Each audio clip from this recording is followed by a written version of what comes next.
So if people keep doing stuff like this in Florida and New Orleans, this thing is gonna drag out a lot longer than you think. So I've seen a lot of videos and people talking about how they're still investing in real estate and this is just maybe a blip in the market. There's opportunities, I'm gonna take advantage.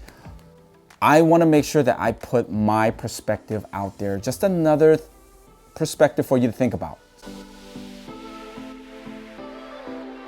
Hey, what's up? My name is Henry. Welcome to the Wong Mindset. So I started investing in 2015 and I picked up 2 duplexes in San Francisco. They're each worth well over $1 million. And I'm still looking for my 3rd duplex right now. But currently, I think there's a really high risk of things going wrong for you. The cases are still going up. People are losing their jobs. Even businesses are still shut down and you don't know how long they're gonna be shut down for. And at the end of the day, you don't even know if the government is safe, right? Like they're just out here bailing everybody out and just printing money like crazy. At some point, they're gonna run into trouble too. So one common problem I see is everybody's basing everything they know on China, okay? They recovered in 3 months. That's China. The way they do things is completely different than us, okay? They have absolute power. They're gonna put a big old padlock on your front door. They have absolute control. They lock down everything. No one could go anywhere. The US is totally different. We operate differently, okay? We can't do anything. It has to be politically correct. Someone's gonna sue somebody. I can't even stop my own mom from going out to save my life, okay?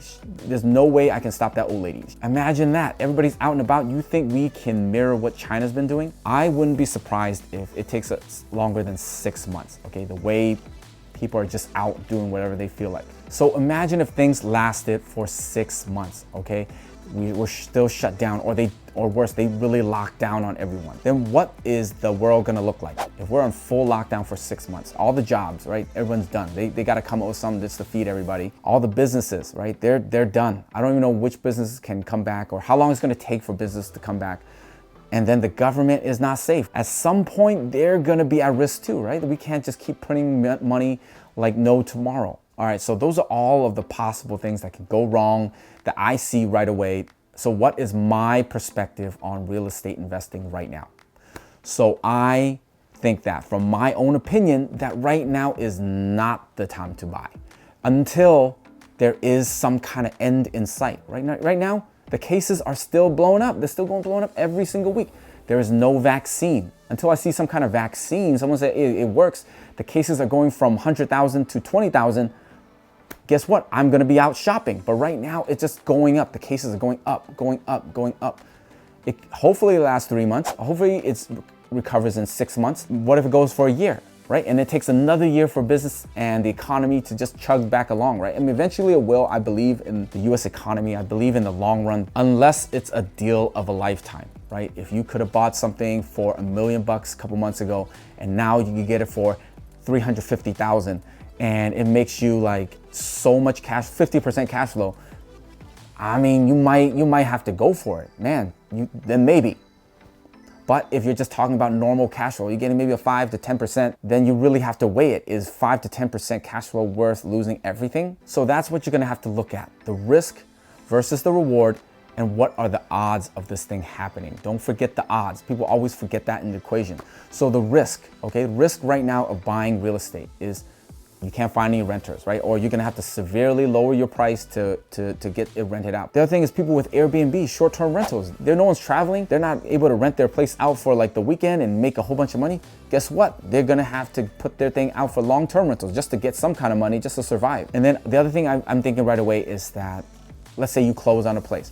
Any kind of work that you need to do, any kind of renovation or any kind of repairs, any kind of updates, whatever you need to do, I mean, good luck finding a contractor right now, right? That's a risk too. Like imagine you buy a place, but it needs work. That might be a problem. So if you can't get anybody in there, can you still rent your place out? And what is the reward? Okay, the reward is 5 to 10% cash flow. Then you weigh it, right? The risk versus the reward. In that case, to me, it doesn't make any sense. It does not make any sense. The risk, I cannot get this place rent out and I can't last that long.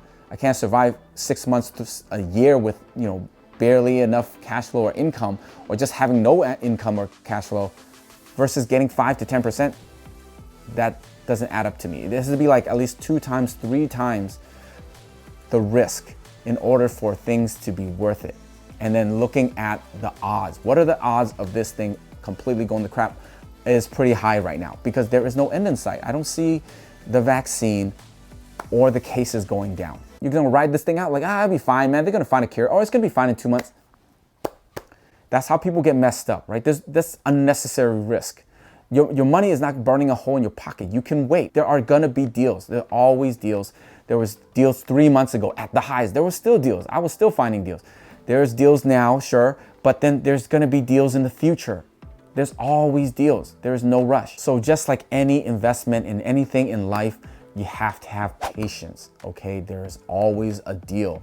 You need to make your decision, weigh the risk reward. If it's not worth it right now, don't do it. Don't just jump into something that has a high chance of losing you money. I think right now is the time to be saving your money, okay? Saving those reserves, building up that capital, whatever side hustles, whatever extra streams of income, whatever you can think of to build up that stockpile. I think right now is the time to do it, not just to throw whatever money you have just to try to close on a place. I think that is too risky right now, because the saddest thing is watching people in the last recession where they were overextended, right? They held on to all these assets, but they didn't have the money to ride out the storm. And what happened is they just had to give rid of all their assets, whatever stocks, whatever investments, real estate, get rid of it just to survive, right? Just to get off their hands. Like anything, if you can hold on, right? Ride out the storm and still hold on to these assets from 2008, guess what? In 30 years from now, you're gonna be super rich. But if you blow all your cash, you blow all your reserves right now and things get worse, you run the risk of going out of business. So all of this stuff sounds scary, sounds crazy. I'm not trying to scare you. I'm not trying to say never invest. I am only saying that right now you have to look at the risks. And I think the risks are a little bit too high to just blindly say, oh, it's still worth it to invest. It's just a slight blip in the market. I think it's a lot more than that, right? And until there is this end in sight, I'm not gonna just throw my money at it. I need that money to help me ride out the storm. But you also need to be prepared. You need to have a full pre-approval, right? Get that piece of paper ready, get your stockpile of cash ready. And then when there is an end in sight, you gotta jump on it, right? No hesitation, jump on that back and hold on for dear life. All right, so this is just my perspective on the whole situation, just something to think about, okay? Just to keep in mind, you need to make up your own mind, see what makes sense to you. But I think this is the time to have your reserves, to save up that cash, to build up that capital, to make more money. Don't get caught out, fully invested, no reserves, and things take a downturn. You have to be prepared when things really do start to look up. Weigh the risk and the reward and the probability of things happening, and then just look at it for your own situation, right? What makes sense to you? And there's plenty of money to be made out there. You just have to be prepared and know what you're doing. There is no rush. So that's it for this one. Thanks for watching and good luck out there.